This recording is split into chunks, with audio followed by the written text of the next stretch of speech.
I was an incredible fan of the Year of the Ox by La Galera. I thought this cigar was tremendous. Mexican San Andreas wrapper.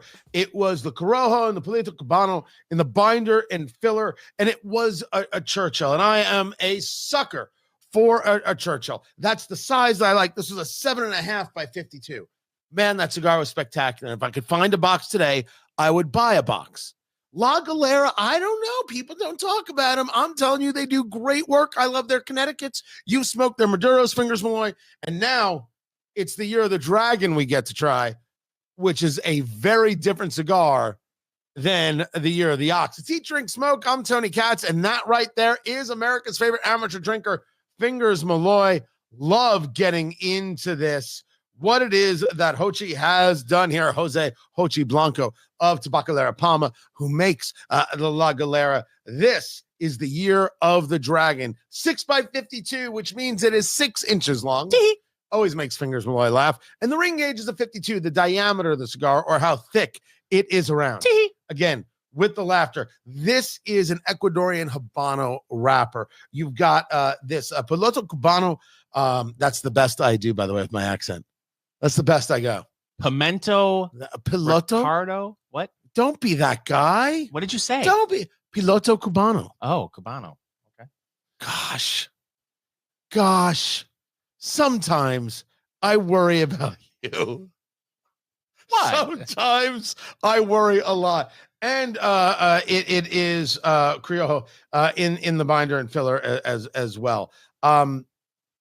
So this is a very different cigar, as I was saying, than the Year of the Ox, because when you're talking about Mexican San Andreas versus Habano, that already describes to you that you're going to have some sweetness to it and some richness to it. Habano, that tends itself to a level of spice, right? A level to a punch. And right off the bat, as we've just started the cigar, Fingers Malloy, I think the spice is ever present right there for you, but not in a big way.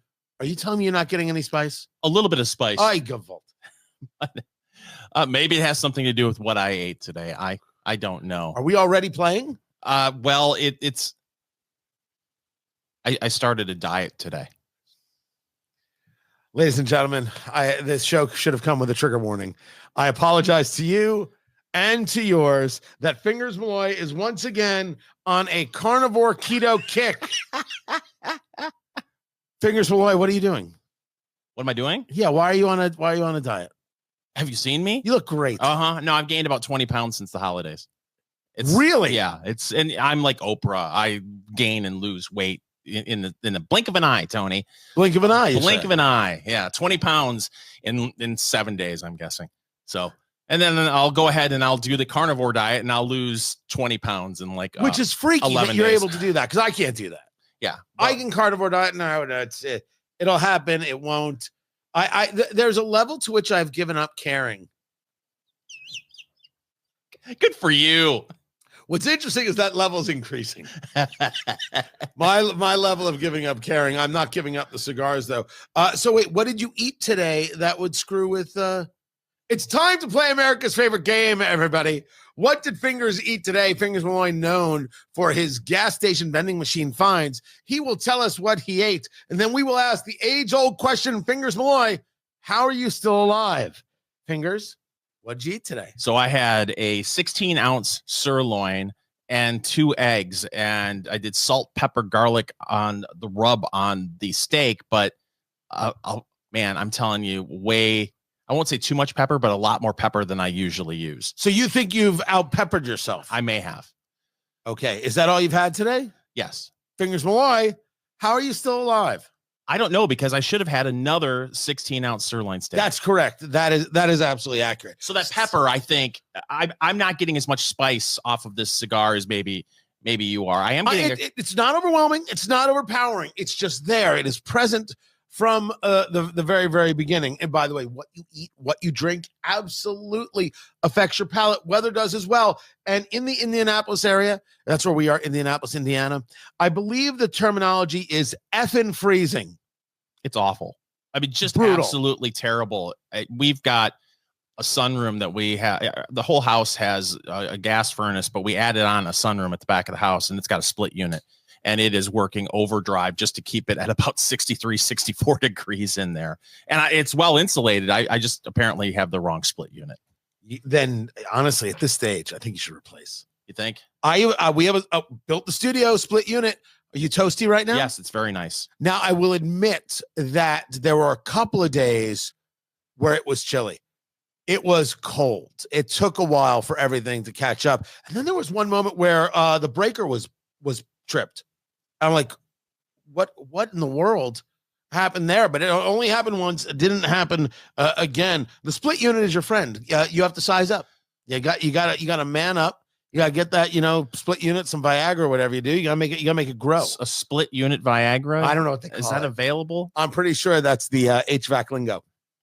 That's what they tell me. Fair enough. You want to take a cigar and break it up into thirds, right? First third, second third, final third. And then from there, what are the flavors you're getting? You get out your notebook. What'd you eat today? What'd you drink today? The weathers. We're discussing whether or not your split unit needs Viagra or whatever it is. And then what are the flavors that you're getting out of the cigar for each third? When you try that cigar a month from now, 6 months from now, whatever it is, you go back and you check your notes, right? And you'll see that some things came back to you. That's the through line. That's really the flavors you got out of the cigar, and helps you kind of understand your palate, especially when you consider what tobacco is in there as well. And you can say, oh, this kind of tobacco gives me this kind of flavor. I like that kind of flavor. I'll look for more cigars with that kind of tobacco or that kind of blend. Beautiful looking cigar.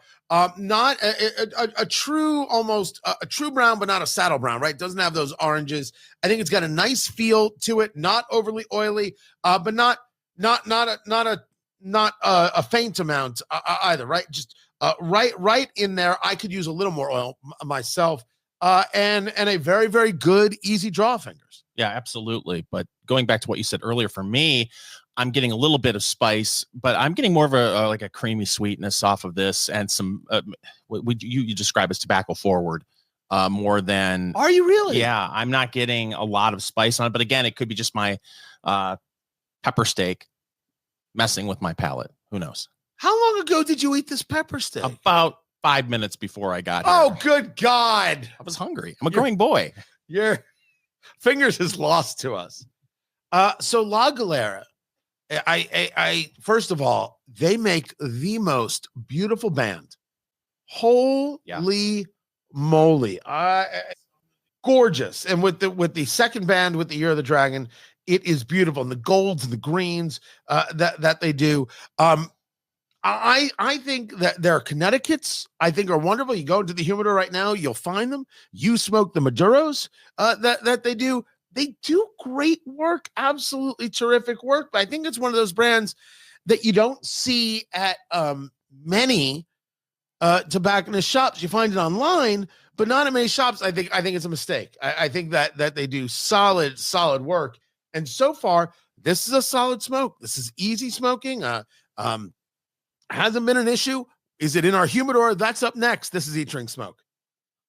And here we are with the new president of the United States. It's Eat, Drink, Smoke. I'm Tony Katz, and that is everybody's favorite press secretary, Fingers Malloy. I thought you were going to say, and here we are, face to face, a couple of silver spoons. Hoping to find with two of a kind. Do it. Making it grow. Making it go. Together, we're going to find our way. Oh, wow. I should have done the Trump dance. It went smooth, went easy. There were a lot of questions. Whether or not you like Trump is inconsequential to the conversation here. But certainly there were questions about how things were going to go and a level of smoothness, and was there going to be a lot of angst and anger. One could argue that the cold weather certainly put the kibosh on that. They moved the inauguration indoors. It was in the Capitol Rotunda. I have argued that I don't know if that was so much weather as it was security, but that would be me guessing and, just putting it out there. I'm glad it went easy. Anything that you think politically is fine. We can have those debates. But the one thing that I do like, and I think people like, is smoothness. it happened, and they wished the Bidens well. I thought the Bidens were going to go back to Delaware. No, they went to California for a few days, maybe longer than that. And then everybody got to executive orders and going to a ball and having a good time, and now we're here. And can I say, Fingers Malloy, the nation has survived. We're all here, surviving so far. Well, dun dun dun. I did see that President Biden did leave the traditional letter in the desk in the Oval Office there and said some pretty nice things. And then, may God bless you and guide you as he has blessed and guided our beloved country since our founding, was how he finished it. So very sweet. I will leave it there at, oh, what a sweet letter. I assume when I am president, the letter I'm going to leave for my successor is top that. President Malloy. I love it. Forward thinking as ever. The people at Walmart, because we're going to talk about America, we're going to talk about Walmart and a Malloy administration. They are clearly saying we're willing to take Costco on one hot dog at a time. They have started their own hot dog stations with Texas-based Crave hot dogs and barbecue. And this is going to be at select locations. First things first, we now have to try a Crave hot dog and put it up against the Costco hot dog and your world-famous, kind of okay, Kogel dogs out of Michigan. The best hot dogs in America. Scientifically proven by the boys in the lab over at the Fingers Malloy Institutes for Institutes of Institutes. Right. And they do some of the finest work of instituting in all of America. Crave is going to offer not just the hot dogs, breakfast, lunch, and dinner options at the express stations inside the stores. They're thrilled to partner with Walmart for Crave's expansion. Yeah, I would be too. So aren't there Subway stores inside the Walmart? Yes, and some over the course of 5 years, I think, have actually pulled some of their Subway restaurants out of Walmart. I know a location by my house, they actually had a little dining area. It wasn't just a stand where you could go get a sandwich. Okay, here's where I think this is not going to get the results that Walmart wants. Oh, yeah? You think that people won't go to Walmart for a fine meal? I think that people, when they go to Walmart, they go there to get in and get out. Whereas when you go to Costco, you can spend 2 to 3 hours in Costco looking around at different things. You're buying the bulk for the month, for the quarter. And you get a little hungry, you go to the food court, you grab yourself something to eat. I mean, honestly, the last time you went to a Walmart, were you thinking to yourself, man, I could spend 3 hours here? I'm trying to think the last time I was in a Walmart. There it is. I'm going to say for the record, I'll never admit to it.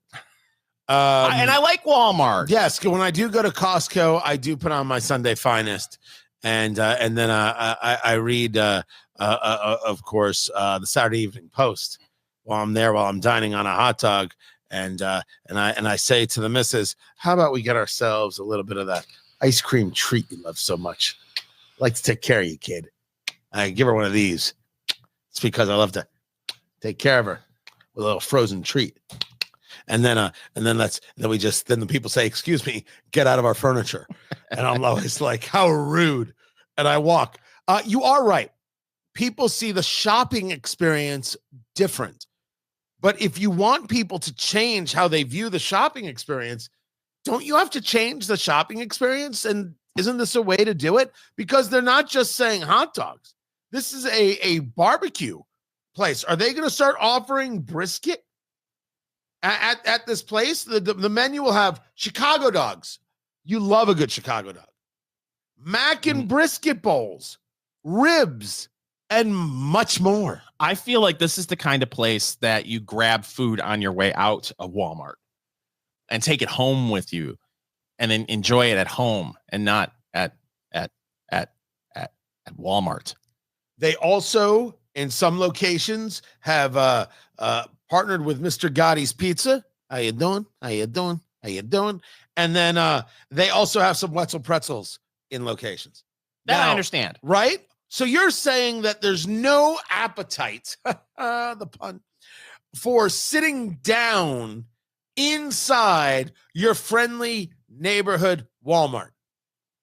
But Yes, there that's is- exactly what I'm saying. But there is an appetite to grab a couple things that might be in a food courty area, give them to the kids so they'll shut their fat mouths.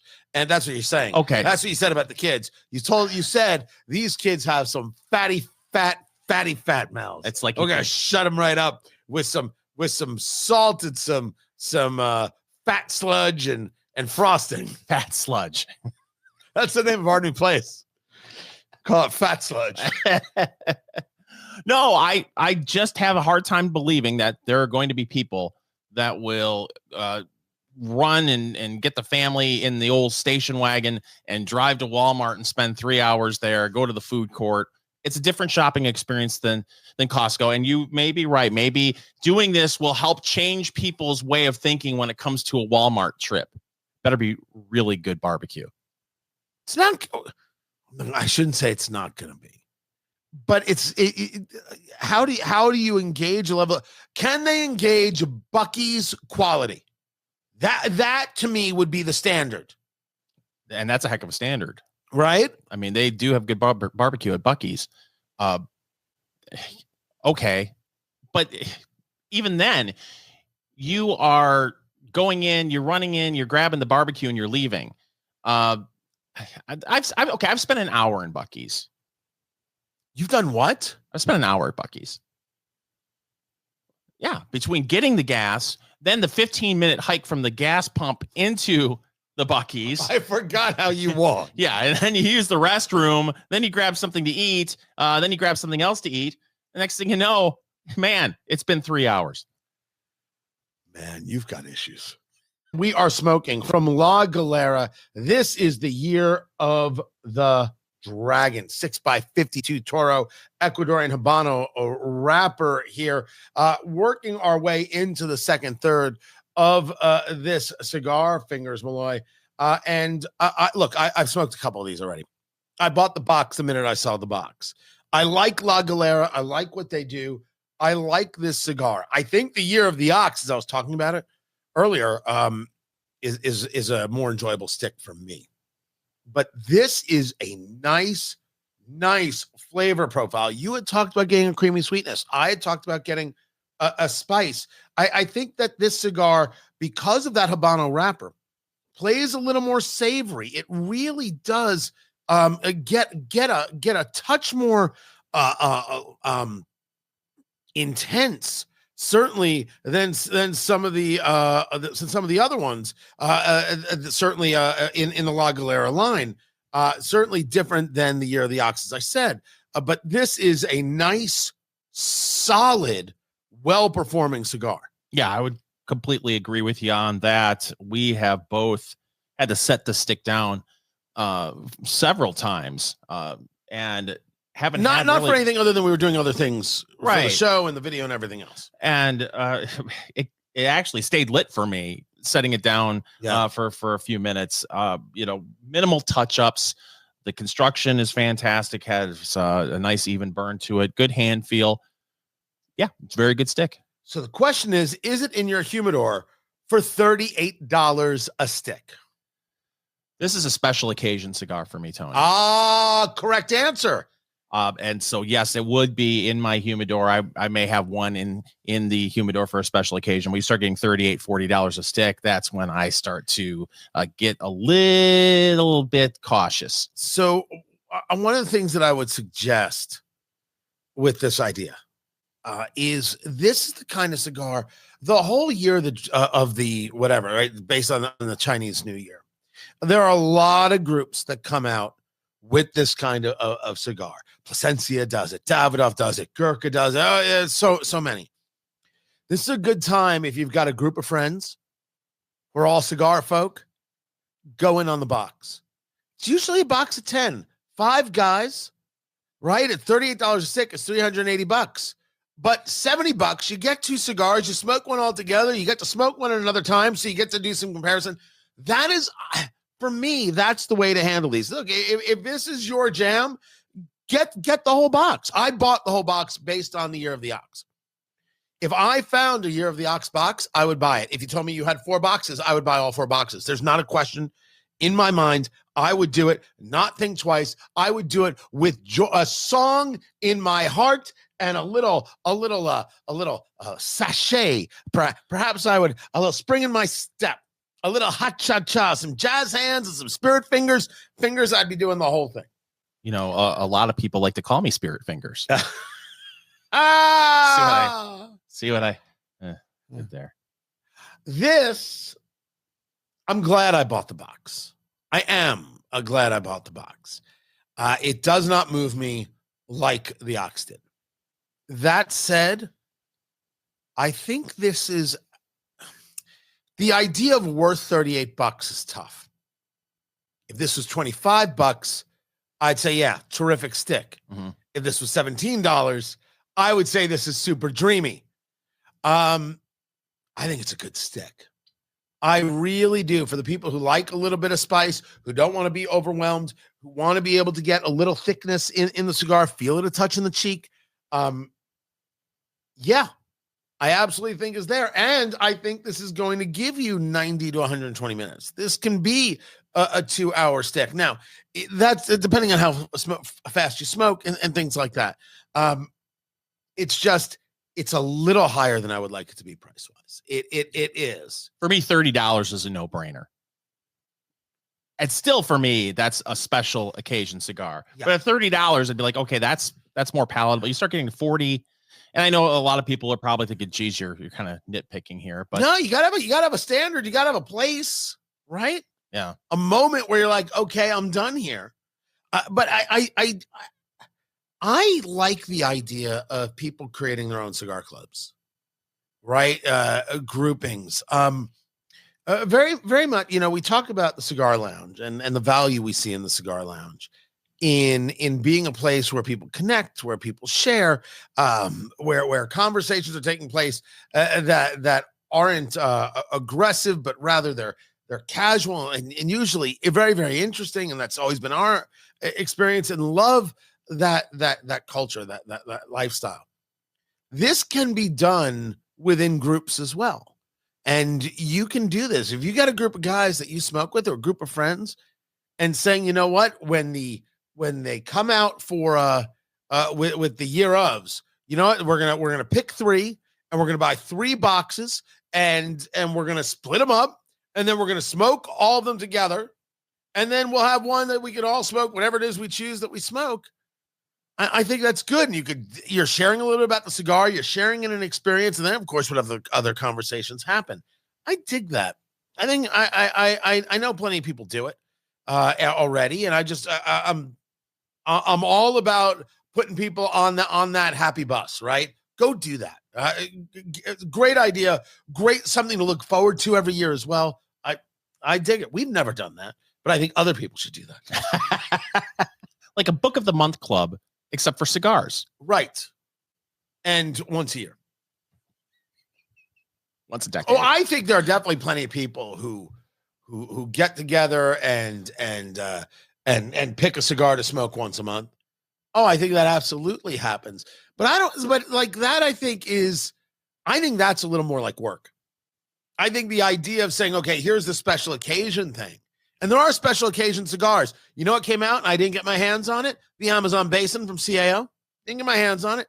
I haven't had a chance. I wasn't feeling well, everything. Didn't get a chance. You know what's going to come out soon from Alec Bradley, the Filthy Hooligan, for St. Patrick's Day? That's a cigar that get a box and you do it with a bunch of friends. Is that the barber pole?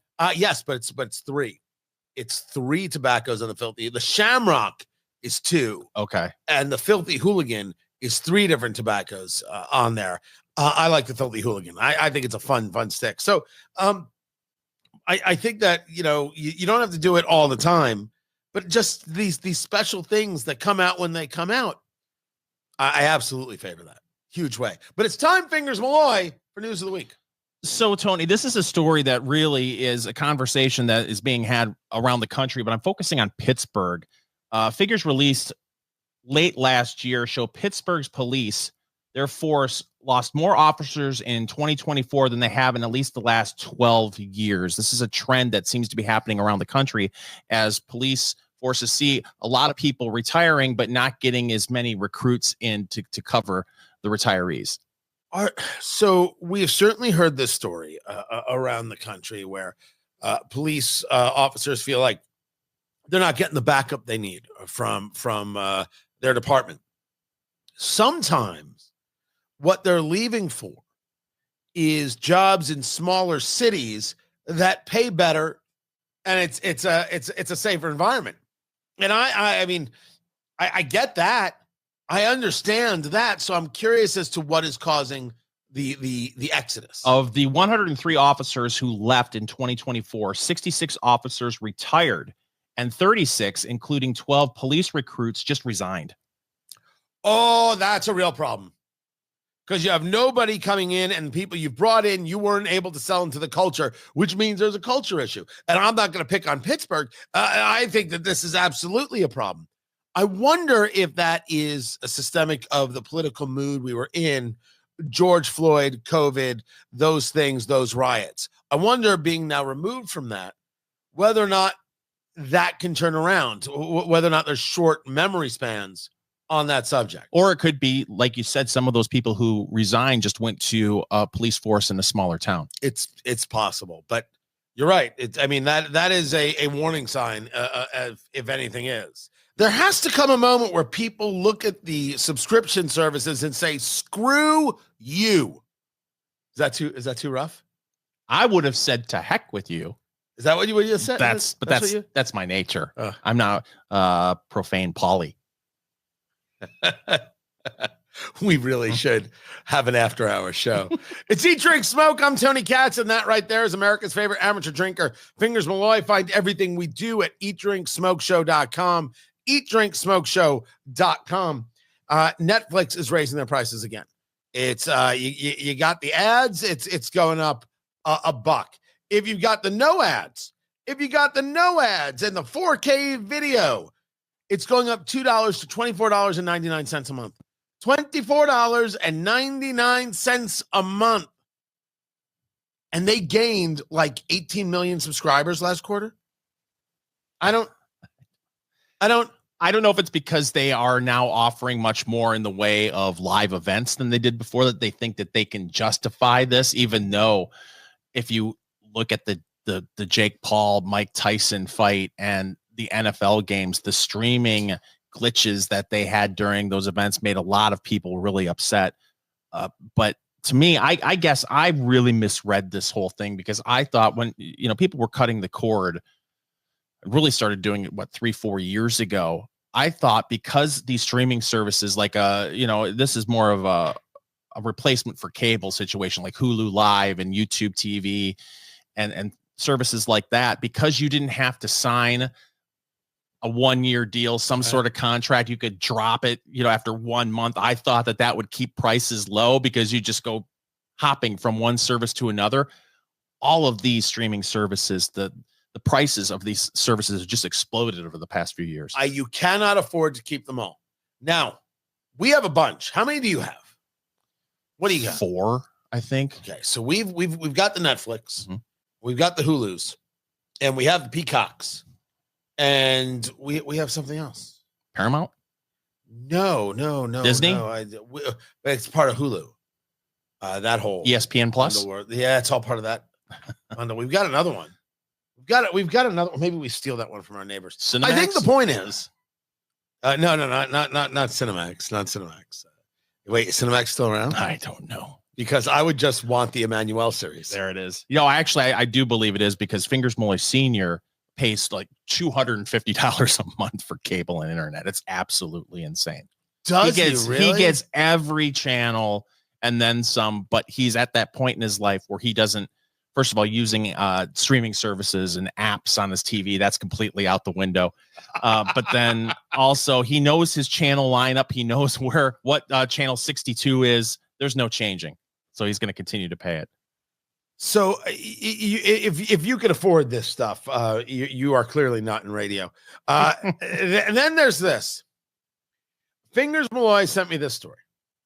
And I want it known that I think Fingers Malloy is a terrible human being, because this is the kind of story that makes me lose my mind.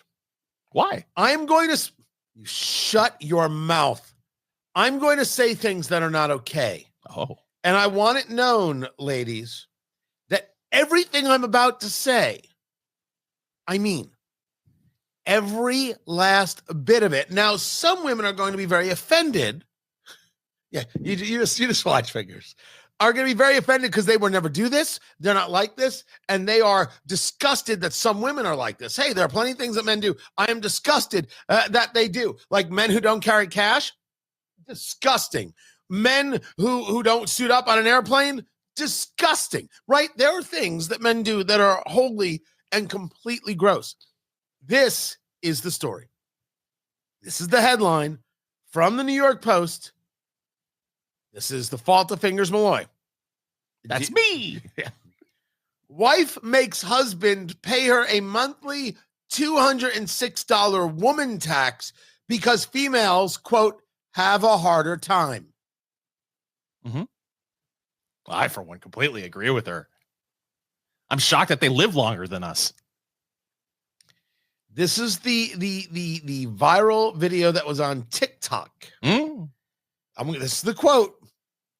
This tax is to compensate me for the fact that I have to have a period every single month. I have 2 brutal pregnancies where I vomited most days, and then I had 2 C-sections. Mm-hmm. Okay. Now, to be fair, a C-section is no picnic. Okay. I'm going to say some things now. Fingers Malloy. Things are going to be said. First, if there were ever grounds for divorce, I just show this video to the judge, and the judge says, no alimony, get out. He gets everything. Goodbye. You show the video and you just go, huh? Come on. That's what it is right there. If she was not married, first, let's be clear. I don't know if this is real. This could just be a TikTok creation in order to get views and clicks and all these kinds of things, right? But I believe that the world is crazy and people do this kind of stuff. I believe it's real. You do? Because they actually have pictures of the husband participating in her TikTok account. I don't know if it's the exact video post about the woman Is tax. his name Cuck McCuckerson? Wow. No. No, let me tell you. Just found the name of the episode this week. But you're not showing your face on a TikTok of your wife's if she says that you have to pay a woman tax. If she wasn't married, who would have to pay the tax? Obviously, no one. She would be paying it herself. Well, no, she wouldn't get paid at all. She wouldn't get paid at all. But she's saying what she uses the money for is for manis and petties and manis. So she would be paying for her own mani and petty. If you are a husband who wants to take care of his wife and you can so afford it, you would pay for those things anyway. So what are we talking about here? The utilization of the terminology is the problem. She believes she's entitled. She doesn't question whether or not he has it hard to go out and make the money, and now the extra money that she is somehow demanding through what conveyance is she demanding this tax? And to call it a tax is so absolutely disrespectful of your husband. You're supposed to drop that woman. She isn't worth your time. She isn't worth anybody's time. If she died alone, she died alone.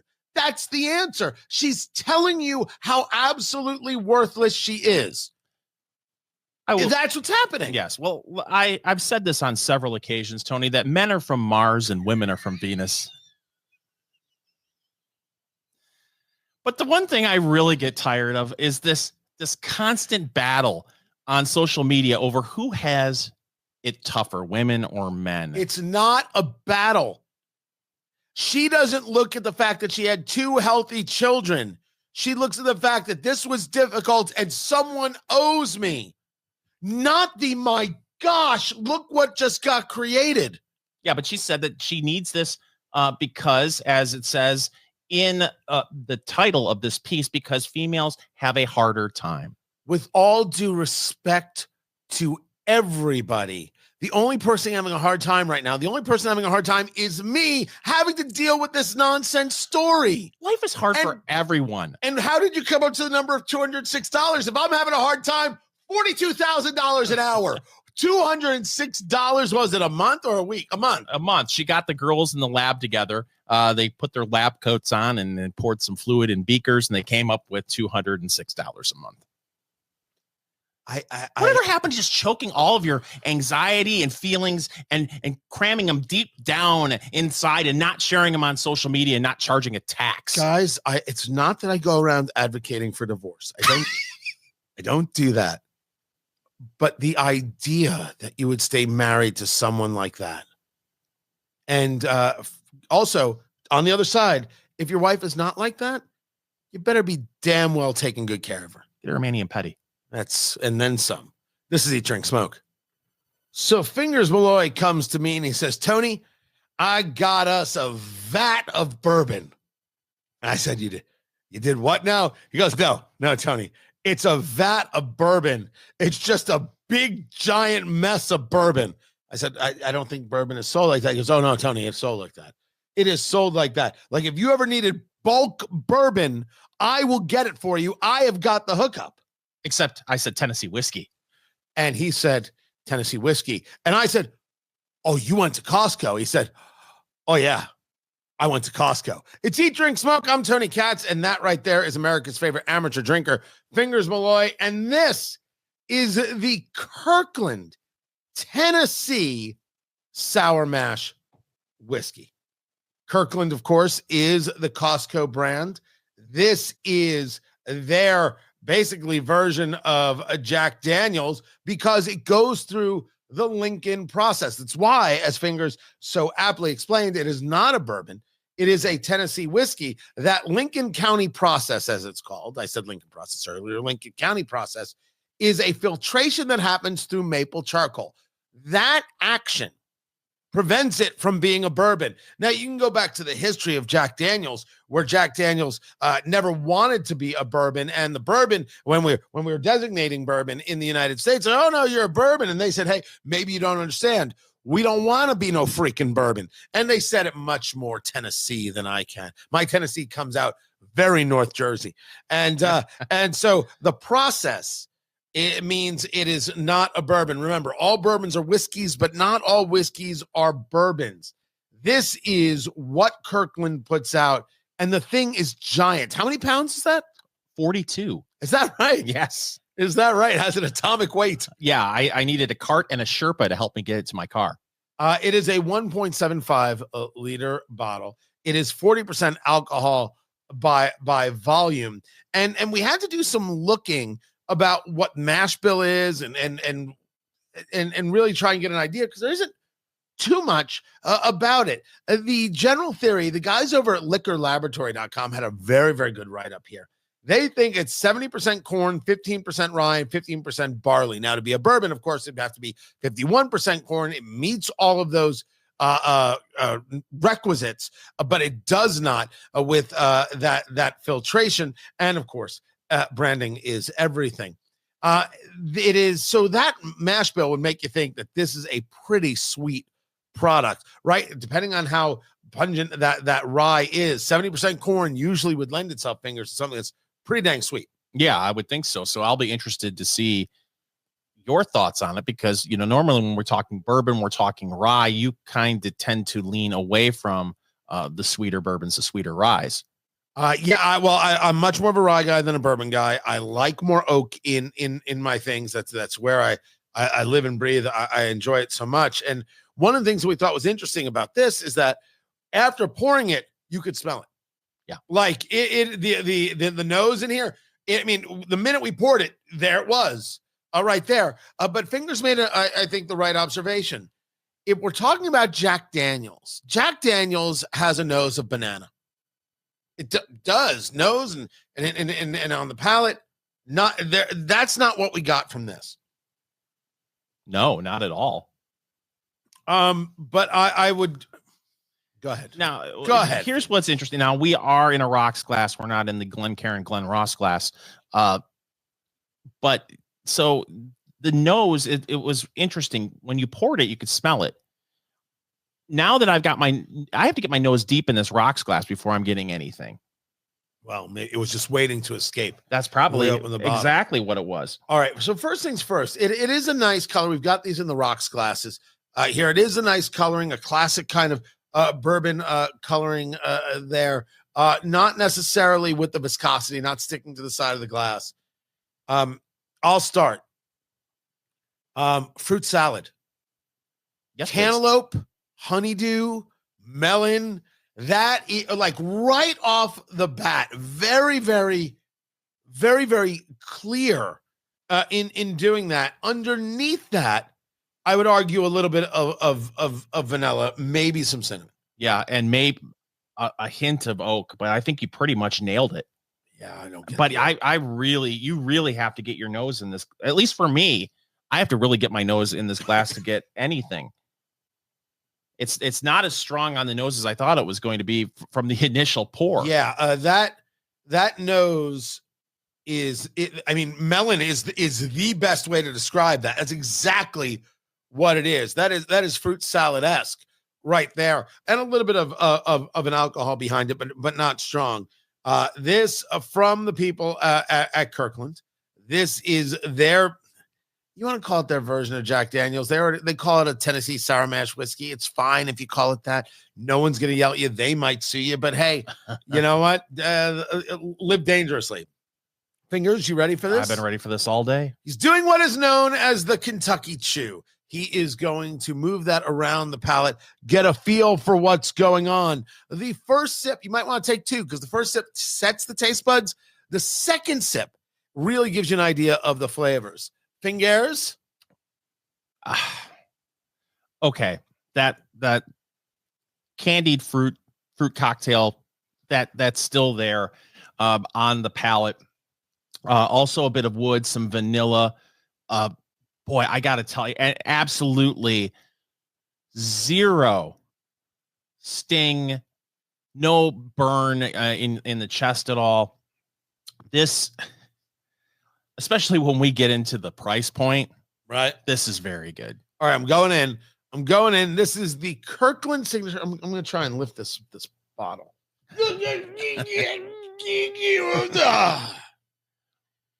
Matured in American oak barrels, product of the USA, sour mash whiskey, sugar maple charcoal mellowed, made in Tennessee using the Lincoln County process. Look at that right there, 40% alcohol by volume. The Tennessee Distilling Company. It is sweet. I don't think it's as sweet as what I was expecting for that mash bill. All right, so I'll be interested to see what you think. Here we go. I'm going in to you. Fingers. Oh, thank you. And to your people. And to me and my people. He's going in, ladies and gentlemen. He's doing what we like to call the Saginaw Swish. The Memphis Munch. The Kentucky Chew. Thank you. Okay. I did 3 sips. Mm-hmm. That is sweet. That is sweet. That melon thing stays. That is there. If you get any oak, you are a tougher man than me, a smarter man than me. On the finish, there is a little bit of buttery going on with that. No, I did not get an oak on the finish. Maybe it gets a little candied. Maybe that's it. A little bit of the sweetness is there. Ooh, yeah. I ain't gonna lie, fingers. That's sweet. Too sweet for you? Ooh, in almost every single way. But Is it in the Fingers Malloy liquor cabinet? I know the answer is already yes. He'll tell you why coming up. Keep it here. This is Eat, Drink, Smoke. Over the course of preparing for Eat, Drink, Smoke, there are a lot of times when I'm looking for stories that we need to talk about, and I come across a headline and I think to myself, this makes no sense to me. No sense whatsoever? No sense whatsoever. And so I saw the headline and I wanted to pose this question to Tony. Why hard-boiled eggs and 4 other foods should not be reheated in the microwave? Who reheats hard-boiled eggs? What kind of weirdo porn do you look at where someone's discussing reheating a hard-boiled egg? The New York Post. It's the weirdest porn there is. Exactly. So I saw this and I thought to myself, listen, and this may surprise the folks out there that are watching the show on YouTube and Rumble, where you can find Eat, Drink, Smoke on your favorite video platform, which is either apparently YouTube and Rumble. Right. I look like someone that may have had a hard-boiled egg or two in my life. If you mean a deviled egg topped with tons of crap, yes. So I saw this and I thought to myself, I don't even like eating a warm, freshly made hard-boiled egg. You got to throw it in the ice bath and you got to let it cool, correct? I mean, do you eat warm hard-boiled eggs? No. So I'm trying to figure out the argument here. The story is why hard-boiled eggs and 4 other foods should not be reheated in the microwave, say experts. Experts. Hard-boiled egg heating experts. We clearly got in the wrong profession. So I'm trying to do the math. And so the first thing on this list is hard-boiled eggs. Never microwave a hard-boiled egg. No. What? Well, there are people that hard-boil their eggs in the microwave. Have you seen the little gadget you can get? Don't you watch cable at night? At like 3 o'clock in the morning, the hard-boiled egg microwave kaboom thing that you could buy. You put 6 regular eggs in it, and you put it in the microwave, and 12 seconds later, you've got a hard-boiled eggs. You've never seen that? A hard-boiled egg in a microwave is a grenade. They literally write, this eruption can happen in the microwave, on your plate, or frighteningly in your mouth when you bite into the egg. Oddly enough, it's not so similar to the eruption that you have if you have 5 or 6 hard-boiled eggs. A hard-boiled egg in the microwave is the impetus, the inspiration for the Hot Pocket. This is a ridiculous idea. But your point is accurate. Hard-boiled eggs go on a salad. Mm-hmm. Hard-boiled eggs, a little salt on them, pop them right in. It's great when you're on the carnivore diet. It's hard-boiled egg. Not anti-hard. I'll have a hard-boiled egg right now. You want me to make some hard-boiled eggs? I will make some hard-boiled eggs. You wait till an hour into the show before you offer me this? I'm a terrible host. No one's ever done this. This is a dumb thing. Then the next one is vitamin C rich foods. Broccoli, bell peppers, berries, leafy greens. Stop. You put that down. Cigars are for closers. You can't bring this schlock to Eat, Drink, Smoke Nation and then smoke a fine cigar. Listen, all I know is there have been several times I've been staring at my leafy greens and I thought to myself, should I reheat these leafy greens in the microwave along with my hard-boiled eggs? Thank you, New York Post, for stopping me from committing a complete disaster on my struggle plate. It's just dumb. Dumb. To maintain the high integrity of vitamin C in these foods, I recommend consuming them raw as often as possible. Yeah, listen to me carefully. Broccoli needs to go in an oven with a little bit of oil and a little bit of kosher salt. Mwah! Perfection. That's how you. What was that again? Oh, the chef said, mwah! Thank you. That's what I do right there. Number 3 on the list, chicken. Stop. If it wasn't for chicken, no one would own a microwave. You reheat chicken, and some losers make popcorn. I made popcorn the other day, old-fashioned way. It's the only way to do it. Oh, avocado oil. I thought you were about to confess that you made microwave popcorn. No, I'm not a savage. Avocado oil. You got to just keep an eye on the burn point. But man, solid. Or at least for me, maybe I had the heat too high. From a food safety perspective, reheating chicken is usually perfectly safe. However, from a quality control perspective, I would recommend against reheating chicken. Trust me, if you're reheating chicken, you're not worried about quality. It's late at night. You just got the kids to bed. You would just like to eat something so you don't go to bed hungry one more night. That's reheating chicken. Well, and as I've stated on several occasions, Tony, the only real way to reheat chicken to have that high quality that you would expect from your reheated chicken is to use the air fryer, Tony. Why are you so anti-air fryer? Speaking of, you bought an air fryer? Oh God, no! I'm a grown man. You have to decide. I picked up. Do you know the sauce and spice company Kinder's? Yes. Okay. I think they do a very good job, and we have our own spices that'll be coming out this year. Get ready for Fingers Meat Rub. Oh yeah, you're ready. Actually, that's a really true thing that is coming out in 2025. But we like what people do. I think the Kinder's people do an excellent job. They really do.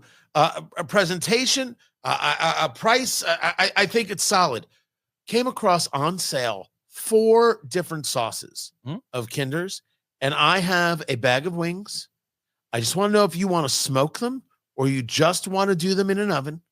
And we are going to try. We're going to do a sauce taste test of Kinder's. Why don't I bring over the Ninja, my Ninja, and we can do that. It has an air fryer option that you can also smoke.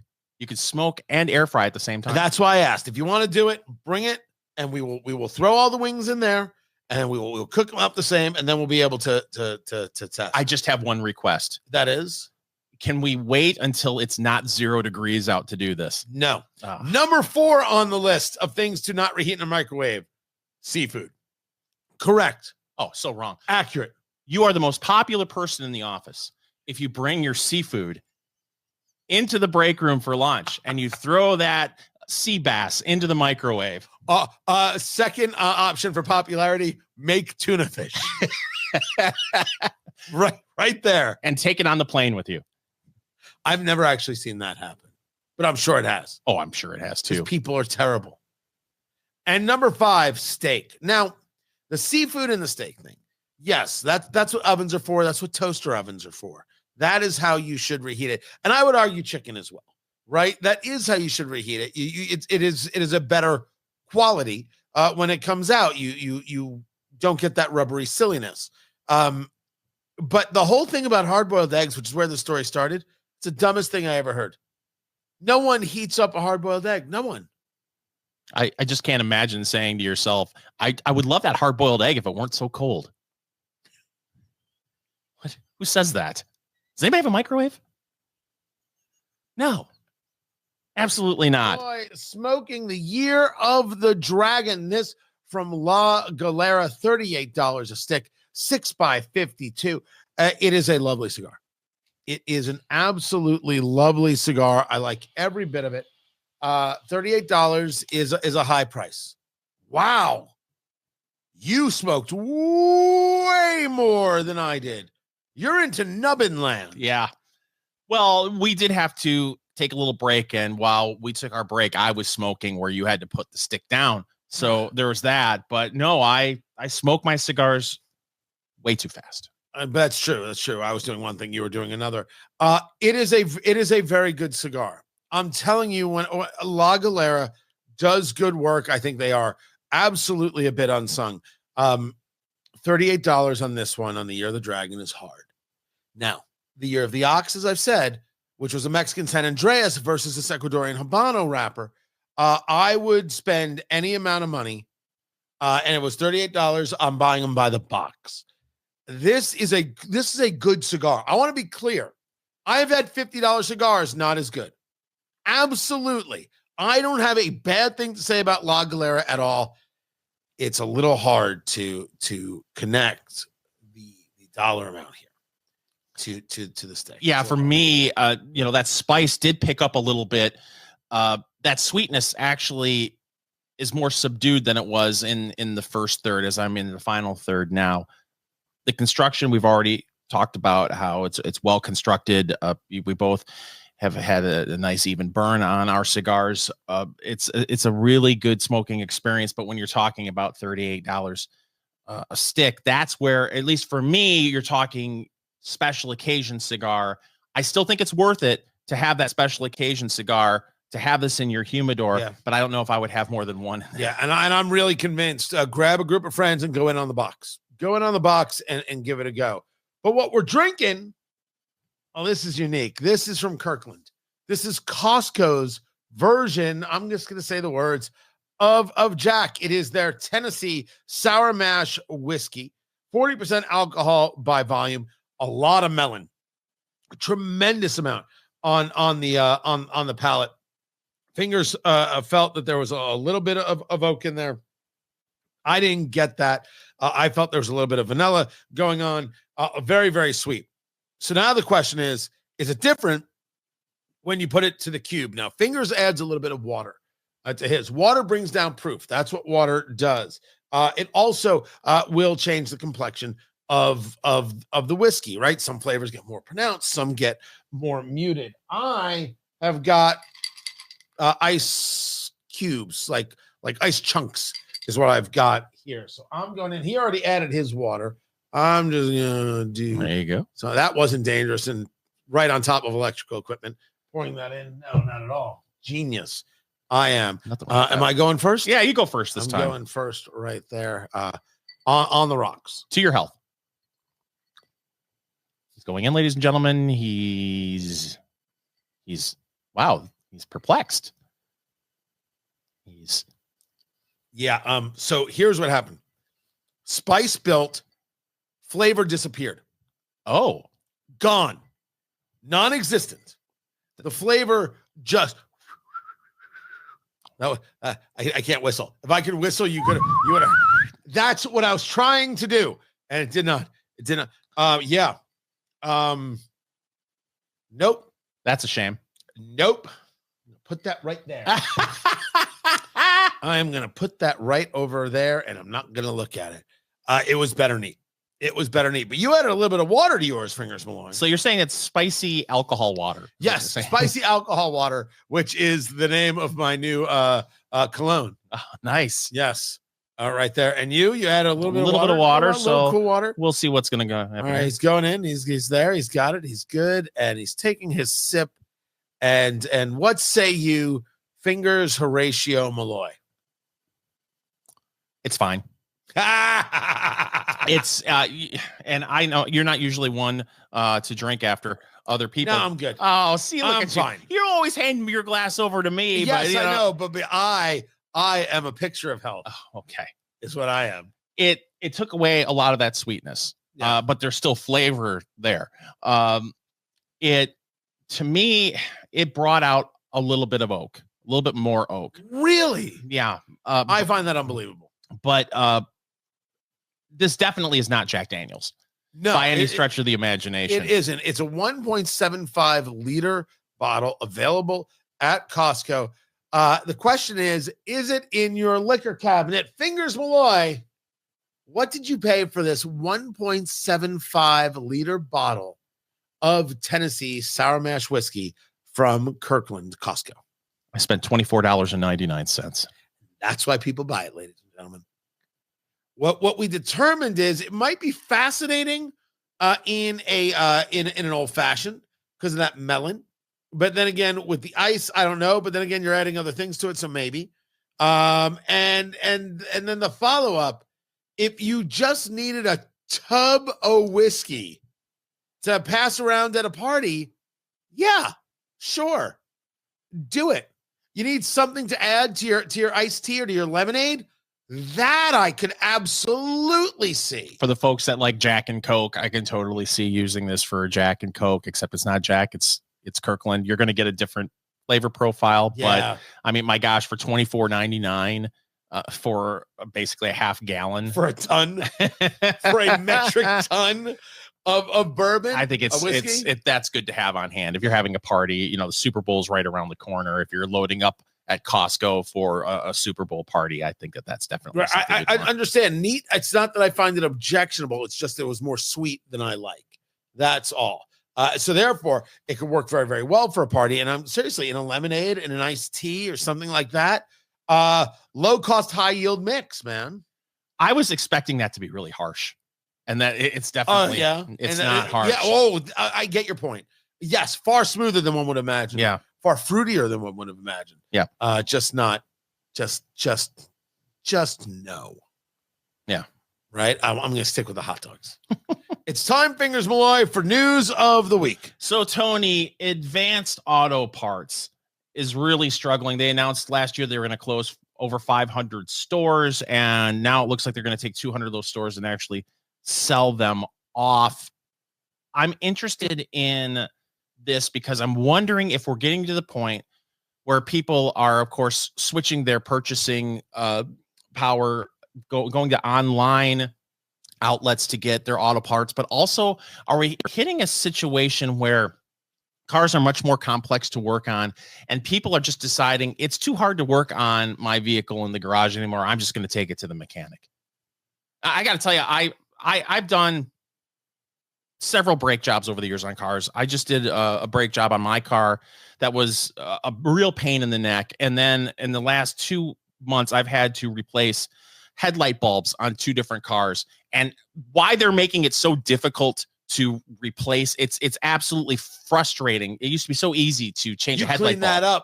You clean that up. You weren't going to say frustrating. Yeah, it's ridiculous. It should not take you an hour to change a headlight bulb.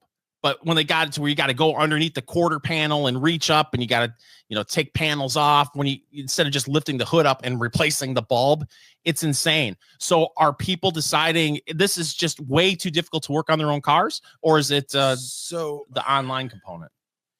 You're bringing up an interesting point, and we're not going to have enough time. We're not going to have enough time for this.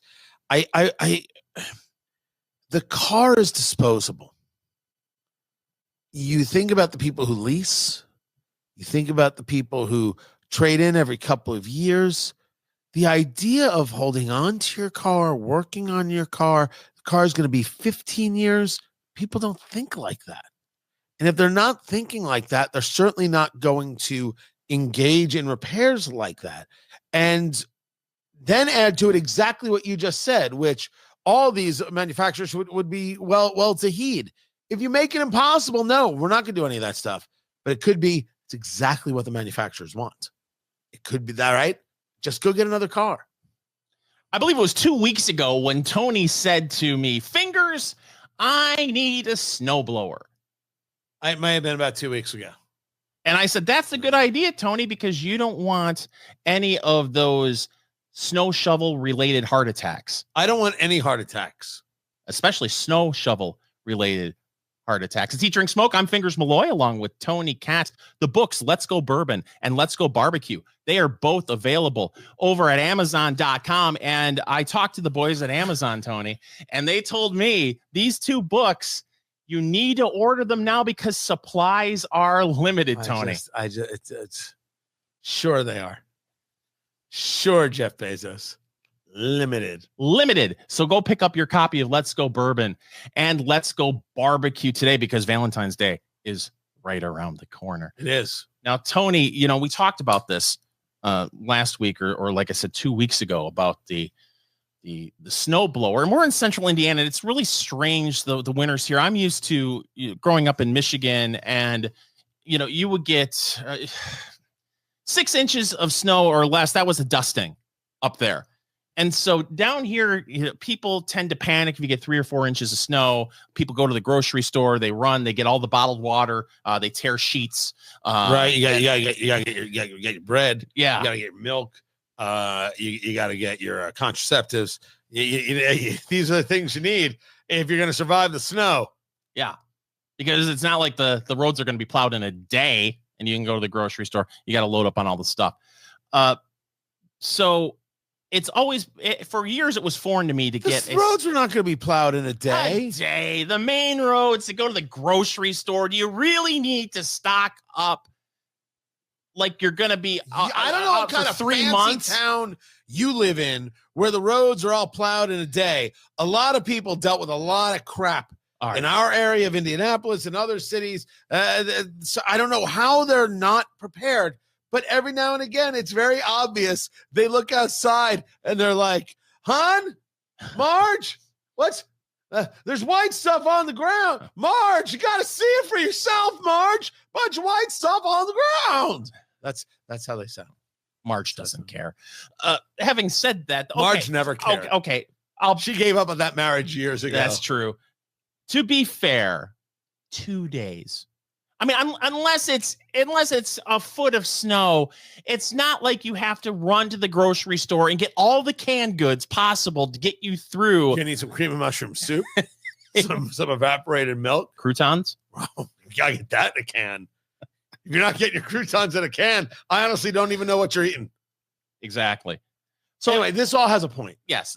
Well, going back to, I never understood the need for one of these huge snow blowers until I hit the age of 40. Is that right? Yeah. So 2 weeks ago, when I turned 40, I said to myself, maybe it's a good idea to get one of these snow blowing machines because of the possibility of the snow shovel related heart attack. And the folks at Yahoo Life right have the story. How old is too old to shovel snow? 16.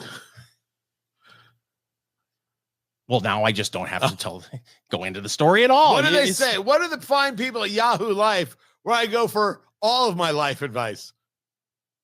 What do they say? Yahoo. They don't run those commercials anymore. Oh, that's a shame. Ever since they lost everything to Google, they're just like, we're still here. Well, they asked the experts. Apparently there are snow shoveling experts out there, Tony. What's wrong? Oh, there's an expert for everything. That's true. 45 years old. I accept this analysis. I accept this analysis. Look, I have two strapping children. And one is at the university, and I'm telling you right now, when the other one does whatever it is they do, snowblower, that's it. Oh, I ain't shoveling crap. I am not shoveling a thing because absolutely, that's how you die. That's how you die. Wow. I don't want to alarm anybody. I'm just saying right now, if you shovel your own driveway, you are a ticking time bomb. The shovel is a communist plot to end the lives of American men quickly. That is their whole objective. That is their purpose. That's why the communists invented the shovel, because they're trying to shove you into the grave. That's why they did it. And then while you're in the grave, you take the L. Thus, shovel. Ladies and gentlemen, and I don't think you should do it. I think, men, you have to say, I'm getting a snowblower. And if anybody says, well, we really can't afford that. Oh, do we really need that? The answer is, I don't listen to you. I listen to Tony Katz, and he tells me I'm going to die, and I'm not about to die to those dirty Reds. I have spoken. Wow. I've never seen someone so passionate about snowblowers and shoveling snow. It's also uncomfortable. I don't want to do it.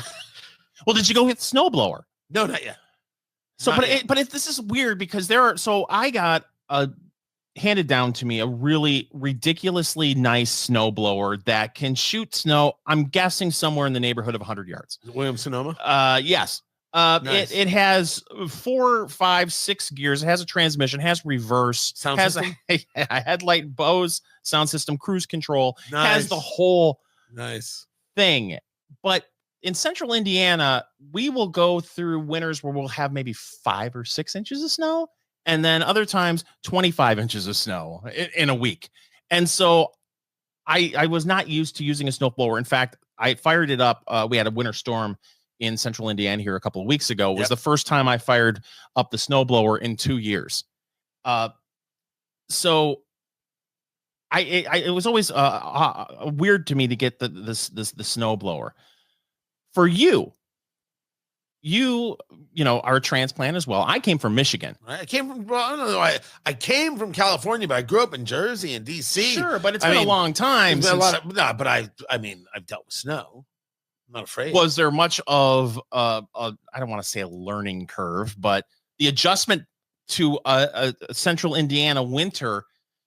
Were you like, oh my God, look at this, I gotta shovel all the snow? And no, I don't think that part was the adjustment. It was just a recognition that I'm not 22 anymore, right? And you hear stories and you see them with your own eyes, and you're like, I'm not doing that. That is not how I'm going out. I am not going out in the middle of my driveway because I wanted to prove that I could still do it. I have nothing to prove. I'm going to use every bit of technology at my disposal. And that means a snowblower, or I'm going to hire people. I'm just not doing it. I saw, we got a neighborhood Facebook page, and people were complaining that neighbors were hiring professionals to clear their driveway. Why were they complaining? Because they were saying, the neighborhood kids, why don't you ever look to the neighborhood kids to come for 10, knock on my door and offer to shovel my driveway? I'll say yes. But if it's already cleared, Tony, because the professionals, because I was proactive. Yes, exactly. People are upset about that. So I should wait for the children to get enough common sense to knock on my door. Welcome to 2025, Tony. You know what your problem is? You belong to those groups where the town can talk to each other, where the neighborhood converses. Who needs that? Oh gosh, only for the comment section. That is it, because those things are gold. People have free time in a way that I cannot comprehend. And if I want free time, if I'm going to use it, I'm going to use it here. La Galera, Year of the Dragon. This is a very, very nice cigar with the Ecuadorian Habano wrapper. $38 a stick. That's a bit pricey, but a lovely, lovely cigar. Buy a box with friends. And from Kirkland Signature, got ourselves their Tennessee Sour Mash whiskey, $24.99 for the 1.75 liter extravaganza, the big old tub of whiskey. Fingers says it's a buy. Fingers is a yes on that. I am going to let Fingers buy that. That's exactly my plan. And I'm also going to find out which kind of snowblower he has. And then I will pick one up. That's happening. Find everything at eatdrinksmokeshow.com. This is Eat Drink Smoke. Follow Eat Drink Smoke on social media, on Twitter at Go Eat Drink Smoke, on Facebook, facebook.com/Eat Drink Smoke, and Instagram at Eat Drink Smoke Podcast.